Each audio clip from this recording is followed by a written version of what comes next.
12 tahun Mahkamah Konstitusi dan kiprah internasional masih menjadi tema dialog kita di iNews pagi untuk edisi kali ini. Masih bersama Bapak M. Ali Syafaa, Steering Komite Simposium Internasional Mahkamah Konstitusi. Tadi sudah disinggung sebelumnya bahwa 13, 14, 15, 16 Agustus, sebenarnya 15, 16 Agustusnya ya Pak Ali Simposium Internasionalnya. Namun sebelumnya 13, 14 ada rangkaian agendanya. Ini kabarnya dihadiri oleh Pak Presiden Republik Indonesia, Pak Joko Widodo. Ya. Isinya sebenarnya bahas apa sih ini Pak Ali? Isinya kita membahas tentang sering disebut sebagai constitutional complaint atau ya kalau di bahasa Indonesia kan pengaduan konstitusional atau keberatan konstitusional.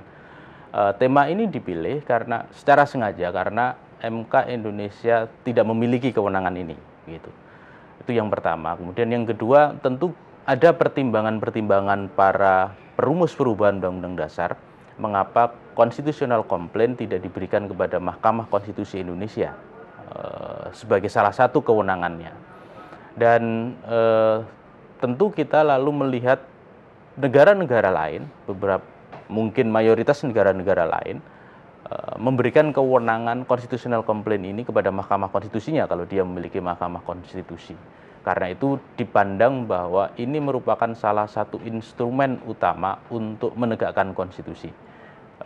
Nah, constitutional complaint ini berbeda dengan pengujian undang-undang karena yang disebut dengan constitutional complaint itu warga negara secara individual bisa mengajukan keberatan terhadap semua tindakan negara, bisa keputusan misalnya atau kebijakan publik yang merugikan secara langsung hak konstitusional individualnya. Jadi secara konkret. Pak Ali tadi mengatakan bahwa pengaduan konstitusi atau institusional komplain ini salah satu kewenangan yang tidak dimiliki oleh Mahkamah Konstitusi Indonesia. Lalu ini akan dibahas di Simposium Internasional. Apakah itu artinya setelah pembahasan ini nantinya pengaduan konstitusional ini akan dimiliki begitu oleh Mahkamah Konstitusi di Indonesia? Tidak harus. Tidak harus gitu. Karena yang pertama tidak dalam posisi Mahkamah Konstitusi tentu untuk mau menambah kewenangan atau untuk mengurangi kewenangannya.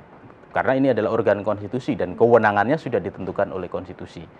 Apakah nanti itu akan diberi atau tidak, itu tergantung kepada ya pembentuk konstitusi atau pembentuk undang-undang dalam hal ini. Nah, yang jelas kemudian kita perlu melihat ini karena yang pertama memang ada kecenderungan banyaknya pengajuan individual ke MK melalui pintu pengujian undang-undang. Jadi sebetulnya ada beberapa perkara yang lewat pengujian undang-undang tapi ada karakter konstitusional komplain atau pengajuan konstitusional. Jadi yang dirugikan adalah individu begitu. Dan itu yang kerugiannya itu sudah sampai akhir, sudah dia tidak mau tahu kemana lagi. Kemudian karena dia tahu bahwa undang-undangnya yang bertentangan dengan Undang-Undang Dasar, kemudian diajukan lalu dikabulkan. Contoh kasus adalah misalnya PK Antasari Azhar, itu adalah constitutional complaint. Ada juga yang constitutional complaint dia mengajukan, tapi MK berpendapat bahwa ini bukan masalah normanya yang salah, tapi pelaksanaannya yang salah, kan begitu. Tapi karena MK itu mengadili norma, tidak mengadili pelaksanaan, maka permohonannya ditolak. Tapi Pak Ali, kalau memang tidak harus, jika ini memang adalah instrumen utama, instrumen yang penting, baiknya untuk Indonesia harus dimiliki atau tidak? Secara akademis iya, tapi kan ada banyak hal yang harus dipertimbangkan. Misalnya pertama, nanti seperti apa perumusan pembentukannya, begitu. Baik. Ada hal yang harus dipertimbangkan, misalnya kalau ini dibuka, mungkin akan sangat banyak sekali perkara yang masuk ke MK. Akan ada banyak sekali pengaduan, begitu ya. Iya. Kemudian yang kedua, ini nanti pasti ada ya sedikit masalah dengan lembaga negara yang lain karena keputusannya bisa langsung diajukan ke MK. Oke, Pak Ali.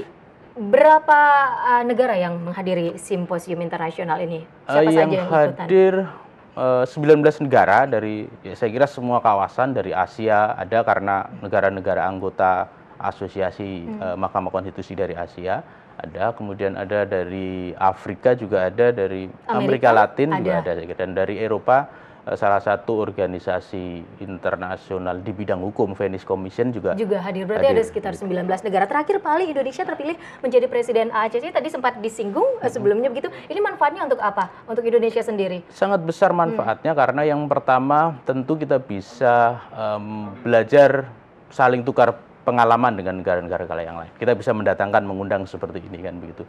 Kemudian yang kedua, kita juga bisa memperkuat institusi Mahkamah Konstitusi sendiri. Kemudian yang ketiga, tentu saya kira dari sisi diplomasi nasional, ini kan bagian dari peran Indonesia dalam hubungan dengan negara-negara sahabat, terutama di kawasan Asia akan ya semakin meningkat. Oke, kiprah internasional semakin terbuka lebar begitu ya. Semoga apa yang menjadi fungsi dari Mahkamah Konstitusi ini yang tadinya sudah baik menjadi jauh lebih baik ke depannya, begitu mengawal perannya semakin mengawal demokrasi di Indonesia, peraturan perundangan di Indonesia. Saya dengar juga kabarnya Indonesia menjadi acuan beberapa negara lain, baik itu dalam sengketa pemilu kada, misalnya negara besar katanya mencontoh Mahkamah Konstitusi Indonesia. Semoga kedepannya menjadi jauh lebih baik. Pak Ali, selamat ulang tahun juga. Terima kasih banyak. Yang ke-12 tahun untuk Mahkamah Konstitusi. Terima kasih banyak Pak Ali sudah hadir bersama kami di sini. Dan pemirsa, informasi menarik lain yang masih akan hadir kembali di iNews Pagi di segmen berikutnya. Terima kasih banyak.